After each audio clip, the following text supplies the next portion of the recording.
I stood in the middle of the opulent chamber, fretting.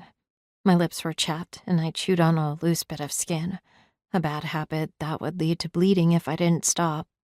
With a sigh, I clenched my jaw, forcing a deep breath into my belly. Soon. I would see him soon. But the wait was excruciating. Before, there were things to occupy my attention. First, I had to travel from our village in the mountains to Tanuga, the nearest city. The cranky old train crawled through the forests and machine-operated fields, and even though it was much slower than the fancy hovercrafts the rich used, it was convenient enough. I had never ridden on a train before, and I couldn't help but compare the convenient journey with the way I had to travel before I was matched to a monster.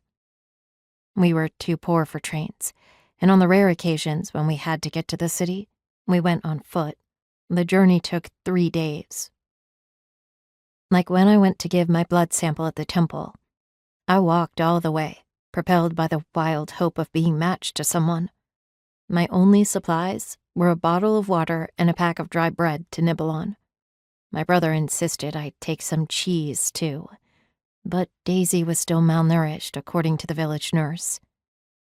Daisy was my youngest sister. She was 4, and yet she still looked like a 2-year-old. Her eyes were so big in her small, sunken face.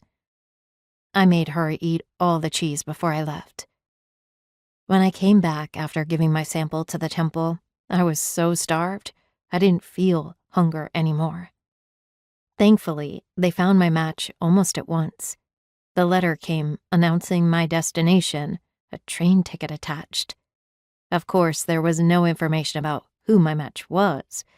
The temples never let you know in advance to prevent the matched brides from running away in fear. An unknown monster was better than knowing one's fate for certain. Because that's what he would be. A monster. And yet, I wept for joy. There was no guarantee of being matched and receiving the compensation, so I regarded it as a stroke of wild luck. Thanks to it, my brothers and sisters would be provided for. They would have money to buy a cow and a few chickens, and then they would finally have enough to eat. Even now, although my heart hammered with anxiety in the blue and gold room, I smiled happily as the flame of relief rose in my chest. They would be fine. Daisy would be fine. She wouldn't die of starvation like our cousin Anna and many others before her. My becoming a matched bride turned our fate around, and I didn't have to make another arduous journey to the city because this time I could get on a train.